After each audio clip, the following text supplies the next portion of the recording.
بسم اللہ الرحمن الرحیم۔ پیش خدمت ہے کہانی عمر و یار خزانے کی تلاش میں۔ یمن میں ذلت امیز شکست کے بعد ایک بار پھر یہودیوں کا شیرازہ بکھر گیا تھا۔ وہاں کے یہودی سازشیں کرنے سے پھر بھی باز نہ آئے۔ اب ان سازشی یہودیوں نے یمن کو چھوڑ کر مصر اور اس کا ایک حصہ وادی طیہ کو اپنی سازشوں کا مرکز بنا لیا تھا۔ وہ قارون کا خزانہ پانے کے لیے سخت بے چین تھے، اور یہ بات اب ثابت ہو چکی تھی کہ مصر سے کچھ دور ہی طیہ نامی مقام پر قارون کا خزانہ غرق ہوا تھا، اور وہیں کھدائی کرنے کے بعد خزانہ مل سکتا ہے۔ یہودی خزانے کی تلاش میں بے حد حساس تھے۔ طیہ میں جو گھر غیر مسلم کا تھا وہ زیادہ لوگوں پر مشتمل نہیں تھا۔ 2 میاں بیوی اور ایک ان کا خوبصورت اور گول مٹول سا بچہ تھا۔ آدمی کا نام سہدیو اور بیوی کا نام کنتی تھا، اور ان کے بچے کا نام ارجن تھا، مگر دونوں میاں بیوی پیار سے اسے راجکمار پکارتے تھے۔ سہدیو ایک ہندی نسل تھا۔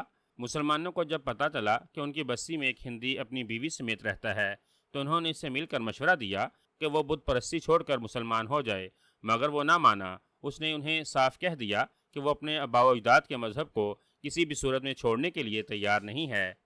اس کے بعد مسلمانوں نے نہ تو اسے مسلمان ہونے کے لیے مجبور کیا اور نہ ہی اس کے کسی معاملے میں دخل دیا۔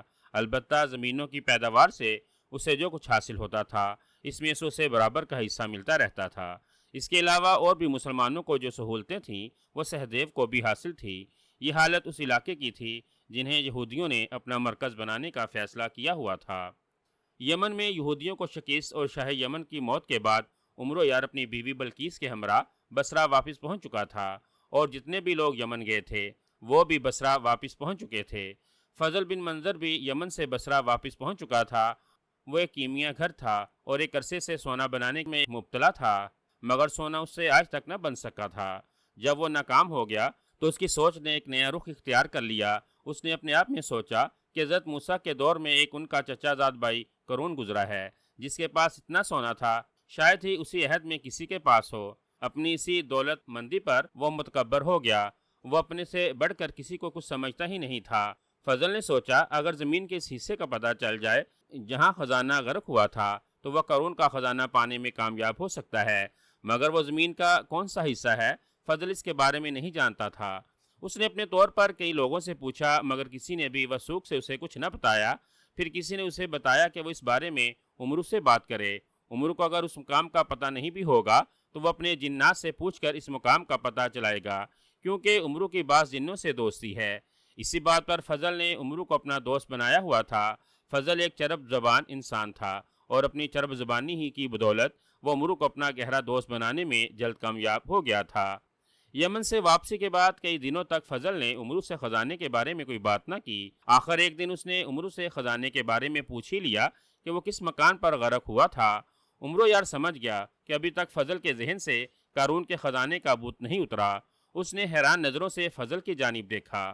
فضل نے اسے یقین دلاتے ہوئے کہا کہ اسے خزانے سے کوئی دلچسپی نہیں، محض معلومات میں اضافے کی خاطر اس سے پوچھ رہا ہے۔ اس پر عمرو نے اسے صاف صاف بتا دیا کہ اسے اس خزانے کی غرغابی کے مقام کے بارے میں کچھ علم نہیں۔ وہ اس سے پہلے بھی اس سے خزانے کے بارے میں بات کر چکا ہے، اور وہ اسے بتا چکا ہے کہ اسے قارون کے خزانے کی غرغابی کے بارے میں کچھ علم نہیں۔ اس پر فضل نے چپ سادھ لی۔ کچھ عرصے بعد فضل نے پھر سے عمرو کے سامنے قارون کے خزانے کا ذکر چھیڑتے ہوئے اسے مجبور کیا کہ وہ کسی نہ کسی طرح اسے اس مقام کا پتہ کروا دے جہاں قارون کا خزانہ غرق ہوا تھا۔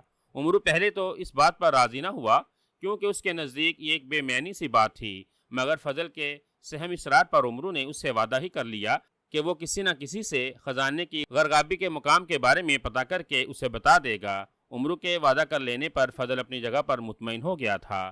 اس کے بعد کچھ ایسے حالات ہوئے جن کی مد نظر فضل عمرو سے خزانے کے بارے میں کوئی بات نہ کر سکا۔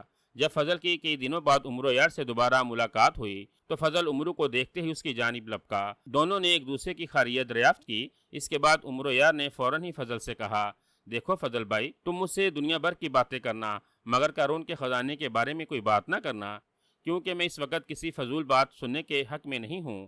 توبہ کرو دوست، بھلا مجھے کیا مصیبت پڑی ہے کہ میں ہر وقت تم سے خزانے کی باتیں کرتا رہوں اور پوچھتا رہوں؟ اور پھر میں یہ بات اچھی طرح سے جانتا ہوں کہ جب تمہیں خزانے کی غرغابی کے مقام کے بارے میں پتہ چلے گا تو تم مجھے خود ہی بتا دو گے۔ اس بات کا تم نے مجھ سے وعدہ بھی کر رکھا ہے۔ عمرو نے مسکراتے ہوئے کہا، ضرور کر رکھا ہے، مگر اس وقت خزانے کا ذکر نہ کرو، کوئی اور بات کرو۔ اس پر فضل نے اس سے کہا، چلو پھر گھر چل کر بیٹھتے ہیں، قہوہ پئیں گے اور مزے سے ادھر ادھر کی باتیں کریں گے۔ عمرو نے جواب میں کہا، اگر گھر بیٹھنے والی بات ہوتی تو میں اپنے ہی گھر ہی نہ بیٹھ جاتا، اپنی بیوی کی دلجوئی کرتا، جس کے دل سے اپنے باپ کی موت کا صدمہ ابھی تک نہیں گیا۔ فضل نے کچھ حیرانی کا اظہار کرتے ہوئے کہا، کیا شہزادی صاحبہ ابھی تک اداس ہیں؟ ہاں، شاہ یمن کی موت کا صدمہ کوئی معمولی صدمہ نہیں جسے آسانی سے بلا دیا جائے۔ میں ابھی تک ان کی موت کو نہیں بھولا، پھر بھلا ایک بیٹی اپنے باپ کی موت کو کیسے بھول سکتی ہے؟ فضل بولا، پھر تو تمہارے لیے شہزادی صاحبہ کی دلجوئی کرنا بہت ضروری ہے۔ اس پر عمرو نے ٹھنڈا سانس بھرتے ہوئے کہا، فضل بھائی، اب تو ایک ہی بات سے شہزادی کا دل بہل سکتا ہے۔ وہ کیسے؟ فضل کے پوچھنے پر عمرو یار نے جواب دیا، خدا کے فضل و کرم سے شہزادی کی گود ہری ہونے والی ہے۔ اللہ سے دعا کرو کہ اب اس بار اس کے ہاں بیٹا ہو، اور خدا نے اسے بیٹا دے دیا تو وہ اپنے سارے غم بھول جائے گی۔ اس سے پہلے اللہ نے اسے چاند سی بیٹی دی تھی، مگر جب وہ جوان ہوئی تو یہودیوں نے اسے شہید کر ڈالا۔ ہاں، میں اس بات کو خوب اچھی طرح سے جانتا ہوں۔ آپ کی وہ بیٹی بہت ہی دلیر اور بہادر تھی، اس نے اپنی جان قربان کر کے پورے بصرہ کے مسلمانوں کو برباد ہونے سے بچا لیا تھا۔ ایک بار پھر عمرو یار نے ٹھنڈا سانس بھرا، بیٹی کے ذکر پر وہ خود اداس ہو کر رہ گیا تھا۔ پھر فضل نے اس کے کاندھے پر ہاتھ مارتے ہوئے کہا، خدا کو جو منظور ہوتا ہے وہی ہوتا ہے، آؤ چل کر کسی قہوہ خانے میں بیٹھتے ہیں۔ عمرو یار نے فضل کی بات سے اتفاق کرتے ہوئے کہا، ہاں یہ ٹھیک ہے، شاید وہاں کسی مغینہ سے اچھے اشعار بھی سننے کو نصیب ہو جائیں۔ عمرو نے اتنا کہا، اس کے بعد وہ فضل کے ہمراہ قہوہ خانے کی جانب چل پڑا۔ قہوہ خانے میں پہنچتے ہی اس کی نظر ایک ایسی مغیہ پر پڑی جسے اس سے پہلے عمرو یار نے قہوہ خانے میں کبھی نہیں دیکھا تھا۔ انتہائی خوبصورت اور بے مثل تھی، لمبی لمبی بھویں، نیلی گہری آنکھیں، پتلے پتلے ہونٹ، دل چہرہ، لمبی زلفیں اور سیب کی ماند سرخ گال۔ مغیہ کیا تھی، سراپا قیامت تھی۔ عمرو یار تو اسے دیکھتا ہی رہ گیا۔ فضل نے اسے شانے سے ہلا کر کہا، کس سوچ میں غرق ہو صدیق، یہ عورت ہے یا قیامت؟ اس سے قبل اس قہوہ خانے میں نے اتنے خوبصورت مغینہ کو کبھی نہیں دیکھا، مگر میں اسے پہلے بھی دیکھ چکا ہوں۔ ایک مرتبہ حشام کے ہمراہ قہوہ خانے میں تھا تو میں نے اسے موجود پایا تھا۔ بڑا اچھا گاتی ہے، کیا کسی کے گھر میں بھی جا کر گاتی ہے؟ عمرو یار کے پوچھنے پر فضل نے جواب دیا، یہ میں وثوق سے نہیں کہہ سکتا، اگر تم کہو تو پوچھ لیتے ہیں۔ ضرور پوچھو، میں اس کا گانا تنہائی میں سننے کا خواہش مند ہوں۔ اس پر فضل نے حیران نظروں سے عمرو یار کی جانب دیکھا اور اس سے بولا، دوست، کسی خوبصورت عورت کی خواہش کرنا اچھی خواہش نہیں، ہر خوبصورت شے کی تعریف کرنی چاہیے۔ جب کسی خوبصورت شے کی تعریف کی جائے تو پھر اسے پانے کی خواہش بھی کر لینی چاہیے، اس بات میں کوئی برائی نہیں ہے فضل۔ عمرو یار کی اس بات پر فضل نے اسے تو کچھ نہ کہا، البتہ مغینہ سے بات کرنے کی خاطر اس کی جانب چل پڑا۔ جب نزدیک پہنچ کر اس نے چاہا کہ وہ اس سے بات کرے، ایک بھاری بھرکم ہاتھ نے اس کی گردن کو دبوچ لیا۔ فضل نے بڑی مشکل سے اپنی گردن کو اس ہاتھ سے چھڑوایا، پھر مڑ کر دیکھا تو اپنے سامنے ایک بھاری بھرکم سیاہ فام حبشی کو کھڑے پایا۔ فضل نے اسے پکڑتے ہوئے کہا، یہ کیا جہالت ہے؟ کیا تم جانتے نہیں کہ میرا تعلق بصرہ کے معززین میں سے ہے؟ حبشی فضل کو جواب دینا چاہتا تھا کہ مغینہ نے فوراً اسے روک دیا، ہاتھ کے اشارے سے اسے جانے کو کہا۔ اس پر حبشی اسی وقت پیچھے ہٹ گیا۔ پھر مغینہ نے فضل کی جانب ایسی نظروں سے دیکھا کہ فضل خود اس سے متاثر ہوئے بغیر نہ رہ سکا۔ فضل بولا، میرا دوست عمرو یار میرے ساتھ ہے، وہ بصرہ کے بہترین انسانوں میں شمار ہوتا ہے، وہ تنہائی میں آپ کا گانا سننے کا خواہش مند ہے۔ اگر آپ کسی کی لونڈی ہیں تو ہم رقم دے کر اس سے معاملہ طے کر لیں گے۔ مغینہ نے جواب دیا، میں کسی کی لونڈی نہیں ہوں، میرے اپنے پاس خدمت کے لیے غلام اور ایک لونڈی موجود ہیں، دونوں وفادار اور جان نثار ہیں۔ میں اس قہوہ خانے میں اچھی خوشی سے گا رہی ہوں، جب گانے سے جی بھر جائے گا تو میں اپنے وطن مصر روانہ ہو جاؤں گی۔ میں نے آج تک کسی کے ہاں جا کر نہیں گایا۔ اگر آپ کے دوست عمرو یار کو تنہائی میں میرا گانا سننے کا شوق ہے تو 1,00,000 اشرفی لا کر مجھے دے دے، وہ جہاں کہیں گانے کو کہیں گے میں جا کر گا آؤں گی۔ 1,00,000 اشرفی؟ فضل کا منہ حیرت سے کھلے کا کھلا رہ گیا۔ 1,00,000 اشرفی زیادہ تو نہیں ہے؟ آپ ابھی تو کہہ رہے تھے کہ دولت عمرو یار کے گھر کی لونڈی ہے۔ اگر دولت کسی کی لونڈی ہو سکتی ہے تو پھر 1,00,000 اشرفی اس کے انسان کے نزدیک کیا حیثیت رکھتی ہوں گی؟ دولت کا لونڈی ہونے سے یہ مطلب نہیں کہ انسان دونوں ہاتھوں سے اپنی دولت لٹاتا پھرے۔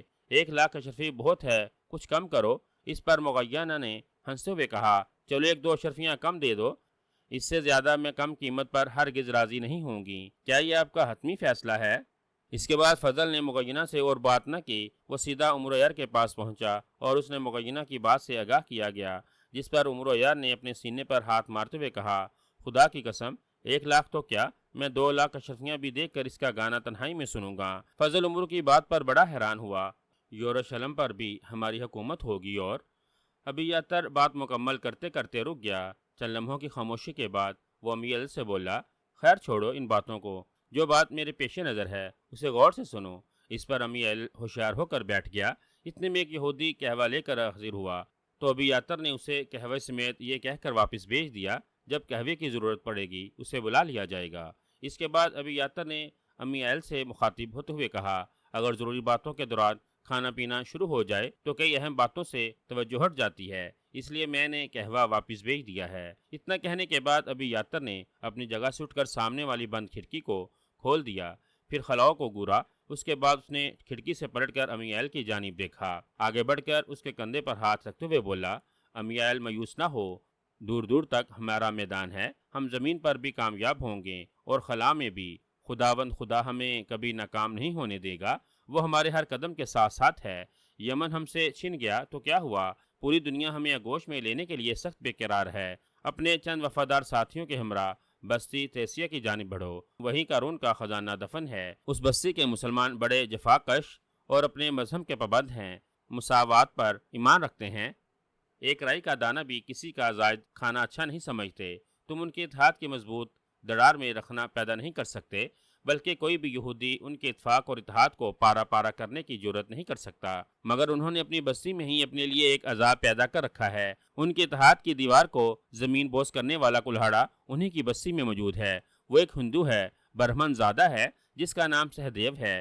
اس کے بچے کا نام ارجن ہے اور بیوی کا نام کنتی ہے۔ وہ اپنے آپ کو مسلمان سے افضل اور بہتر سمجھتا ہے۔ سہدیو بیوقوف ہے، حالانکہ اسے اس بات کا علم نہیں کہ یہودی قوم سے سب سے زیادہ افضل اور قابل احترام ہے۔ سہدیو مسلمانوں سے شدید نفرت کرتا ہے، انہیں اچھوت سمجھتا ہے، وہ کبھی ان کے قریب خوشی سے نہیں جاتا۔ اناج کی مجبوری اسے ان تک لے جاتی ہے، وہ اپنا حصہ لے کر واپس آ جاتا ہے۔ اس کے علاوہ اس وقت تک ان کے قریب نہیں جاتا جب تک اس کے حصے کا اناج ختم نہیں ہو جاتا۔ وہ مسلمانوں سے انتقام لینے کے لیے سخت بے چین رہتا ہے، حالانکہ مسلمانوں نے اسے کبھی برا سلوک نہیں کیا۔ یمن کے قدیم بادشاہ حارث رائش نے ہندو پر حملہ کیا تھا اور وہی بے شمار ہندو مردوں اور عورتوں کو غلام بنا کر اپنے وطن لے آیا تھا، مسلمانوں نے انہیں غلام نہیں بنایا تھا۔ سہدیو کا باپ دادا بھی انہی میں سے ایک تھا۔ جب مسلمانوں کا دور شروع ہوا تو سہدیو کو خریدا، مگر اس کی مسکین صورت پر اسے ترس آ گیا اور اسے آزاد کر دیا۔ سہدیو نے یمن میں ہی ایک ہندی عورت سے شادی کی اور اسے لے کر تیسیہ کی بستی میں چلا آیا۔ یہاں اس کے ہاں ارجن پیدا ہوا، جسے وہ پیار سے راجکمار کہہ کر پکارتا ہے۔ سہدیو کی بیوی کنتی ایک ایسے منتر بھی جانتی ہے کہ جن سے وہ دیوتاؤں کی روحوں سے ہم کلام ہو سکتی ہے۔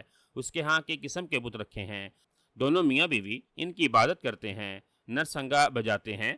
سہدیو وہاں سے کبھی کاجل دیتا، مگر اس کے دل میں مسلمانوں سے انتقام لینے کی آگ بھڑکی ہوئی تھی۔ اس نے اپنے آپ میں عہد کر رکھا ہے کہ وہ جب تک مسلمانوں سے انتقام نہیں لے لیتا اس وقت تک تیہ سے کبھی نہیں جائے گا۔ میں نے یہ تمام معلومات اپنے ایک شاگرد و نہاد کو سہدیو کے ہاں بیچ کر حاصل کی ہے۔ میرے شاگرد نے اس کے گھر پہنچ کر صاف صاف اسے بتا دیا تھا کہ وہ ایک یہودی ہے اور مسلمانوں کا سخت دشمن ہے۔ اس پر سہدیو نے خوب اپنے دل کا بخار نکالا اور اسے تیسیہ کے مسلمانوں کی ساری باتوں سے آگاہ کر دیا۔ اتنا کچھ بتانے کے بعد ابی یاتر چپ ہو گیا۔ امیل مزید کچھ جاننے کے لیے سخت بے چین تھا، مگر ابی یاتر نے اسے سہدیو کے بارے میں مزید کچھ نہ بتایا۔ وہ اس سے بولا، امیل تم اپنے ساتھ اونان اور راخل کو لے کر سہدیو کے ہاں پہنچ جاؤ، اسے کسی ایسی سازش سے آگاہ کرو جس پر سہدیو عمل کرتے ہوئے مسلمانوں سے کچھ زمین ہتھیانے میں کامیاب ہو جائے۔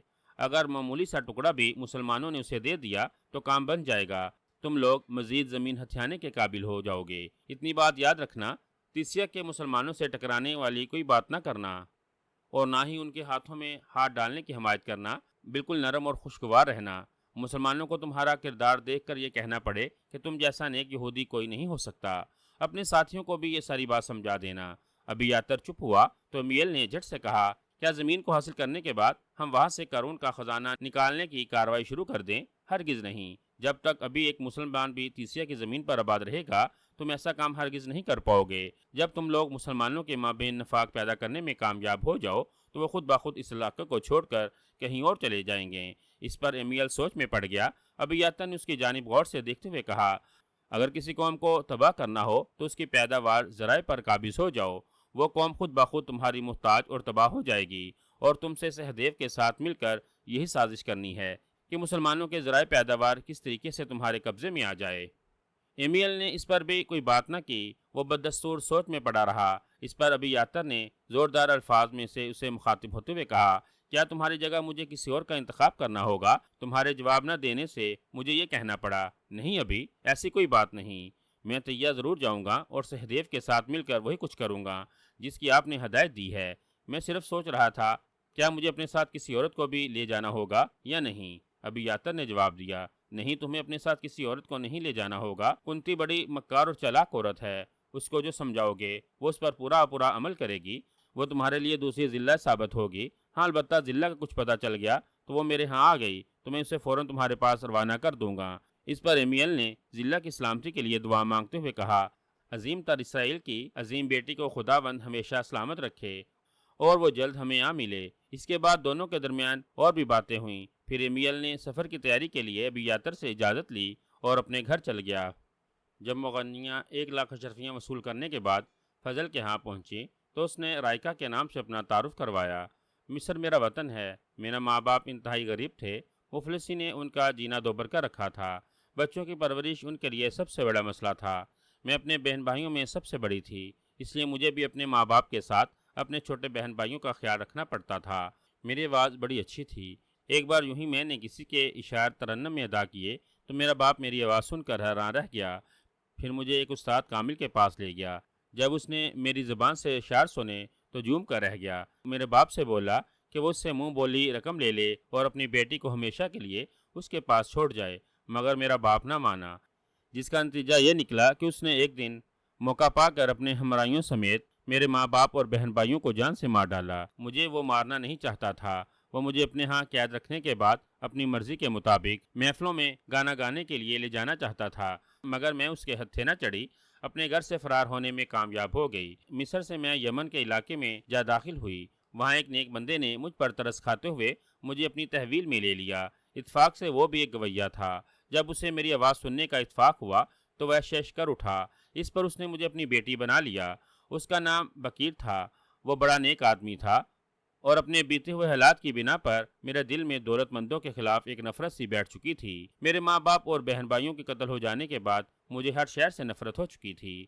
اس حادثے کی وجہ سے میری آواز میں پہلے سے بھی زیادہ سوز اور درد پیدا ہو گیا تھا۔ میرے جوان ہوتے ہی بکیر مر گیا، اب اس کے گھر میں ٹھہرنا میرے لیے مشکل ہو چکا تھا، کیونکہ اس کی بیوی مجھے اچھا نہیں سمجھتی تھی۔ اس پر میں نے اپنے آپ میں عہد کیا کہ میں آئندہ تنہا زندگی بسر کروں گی، کہوہ خانوں میں جا کر گایا کروں گی اور اس سے جو دولت پیدا ہوگی اس سے دوسرے دولت مندوں کو اپنی نفرت کا نشانہ بناؤں گی۔ چنانچہ اس خیال کو لے کر میں نے ایک لونڈی اور ایک غلام کو خریدا۔ میرے غلام کا نام بوئز تھا اور لونڈی کا نام ازتا۔ دونوں ہر وقت ہر دم میرے ساتھ رہتے، اس وقت بھی وہ میرے ساتھ آئے ہیں اور دونوں مکان کی دہلیز پر بیٹھے ہوئے ہیں۔ یمن میں نے کئی قہوہ خانوں میں گا کر اپنے لیے دولت پیدا کی۔ اس کے بعد جب میرا دل یمن سے بھر گیا تو میں بصرہ چلی آئی۔ اس کے بعد رائکہ نے مسکراتے ہوئے کہا، اب میں بصرہ میں آپ کے سامنے کھڑی ہوں اور سرمایہ داروں کو لوٹنے کے خیال سے کھڑی ہوں۔ عمرو یار نے مسکراتے ہوئے کہا۔ اس کے بعد فضل نے رائکہ کو بیٹھنے کے لیے کہا۔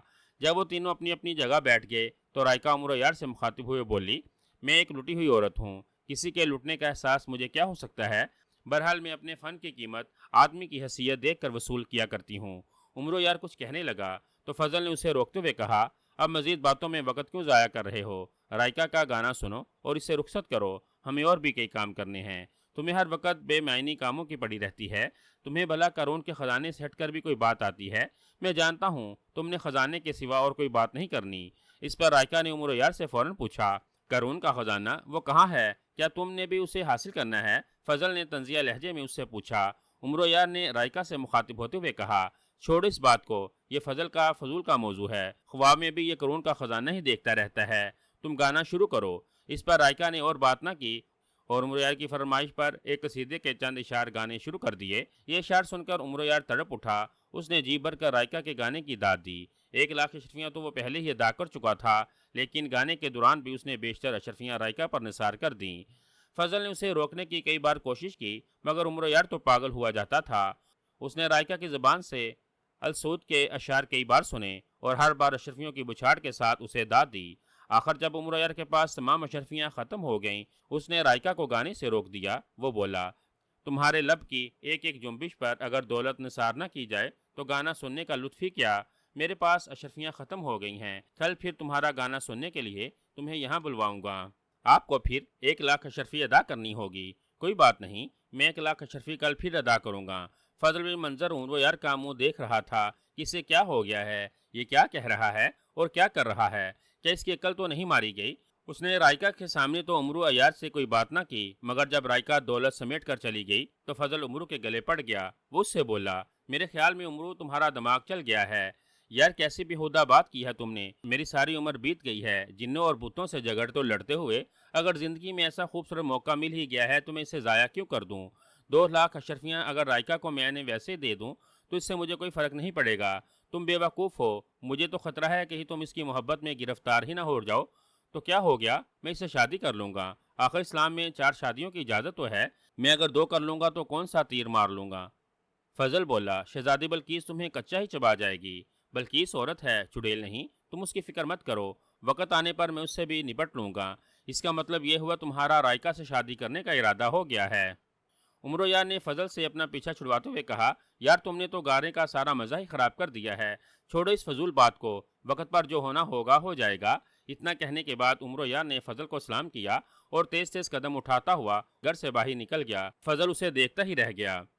امیل اپنے دونوں ساتھیوں راخل اور عنان کے ہمراہ یہودیوں کی ایک بستی میں پہنچا۔ اس بستی میں ضلع کی چچا زاد بہن بشامہ رہتی تھی۔ وہ امیل کو خوب اچھی طرح سے پہچانتی تھی۔ بشامہ نے جب امیل کو بستی میں داخل ہوتے ہوئے دیکھا تو وہ اس کی جانب یہ کہتے ہوئے دوڑی، اے ربی، خداوند خدا کا سایہ تم پر ہمیشہ سلامت رہے، میری بہن ضلع کو نہیں لائے۔ امیل گھوڑے پر سے نیچے اتر آیا۔ عنان اور راخل بھی اپنے اپنے گھوڑے سے نیچے اتر پڑے۔ امیل نے شفقت سے بشامہ کے سر پر ہاتھ پھیرتے ہوئے کہا، وہ آئے گی، بالکل اسی طرح جس طرح سے سورج کی پہلی مقدس کرن ہمارے شہروں کو چھوتی ہوئی پھیلتی ہے۔ وہ عظیم اسرائیل کی بیٹی ہے، موت اسے وقت سے پہلے اپنی سیاہ چادر میں لپیٹ نہیں سکتی۔ بشامہ تم فکر نہ کرو، وہ ضرور آئے گی۔ بشامہ بولی، اے ربی، تیری باتوں سے پتہ چلتا ہے کہ تجھے ضلع کے بارے میں کوئی علم نہیں۔ نہیں بشامہ نہیں، ایسا نہ کہو، ہیکل سلیمانی کی قسم، ضلع اپنے دشمن کے ہاتھوں مرنے والی نہیں ہے، وہ زندہ ہے۔ میرا دل کہتا ہے کہ موت نے ابھی اس پر سایہ نہیں کیا، وہ ان قریب ہمیں آ کر ملے گی۔ بشامہ کو امیل کی باتوں سے اطمینان تو نہ ہوا، لیکن اس نے ضلع کے بارے میں دوبارہ اس سے بات بھی نہ کی۔ وہ تینوں کو اپنے گھر لے آئی، جہاں اس کے ضعیف العمر باپ نے ان کا استقبال کیا۔ اس کے باپ کی عمر 100 سال سے اوپر تھی، اسے تاریخ پر عبور حاصل تھا۔ دراصل امیل اسے ہی ملنے کی خاطر اسی بستی میں آیا تھا۔ وہ ہیرا سے مل کر اس بات کا پتہ چلانا چاہتا تھا کہ قارون کا خزانہ واقعی مقام طیہ پر غرق ہوا تھا یا کہیں اور غرق ہوا تھا۔ اسے ابھی یاتر کی تحقیقات پر بھی بھروسہ نہیں تھا۔ وہ اپنے طور پر خزانے کی غرقابی کے مقام کا پتہ چلانے کے بعد آگے بڑھنا چاہتا تھا۔ یمن میں جو کچھ اس کے اور اس کے ساتھیوں کے ساتھ پیش آ چکا تھا، اب وہ اسے دہرانا نہیں چاہتا تھا، نہ ہی اس قسم کے حالات سے دوچار ہونے کے لیے تیار تھا۔ وہ اب جلد از جلد خزانے کو پانا چاہتا تھا تاکہ عظیم تر اسرائیل کے لیے کام شروع کر دیا جائے۔ ان تمام زمینوں اور مقامات کو مسلمانوں سے پھر سے خرید لیا جائے جن کو مسلمانوں نے کوڑیوں کے مول ان سے خریدا تھا۔ اب وہ زیادہ عرصہ تک مسلمانوں کے اعتدار کو برداشت کرنے کے لیے تیار نہیں تھا، اس لیے وہ ہر قدم سوچ سوچ کر اٹھا رہا تھا۔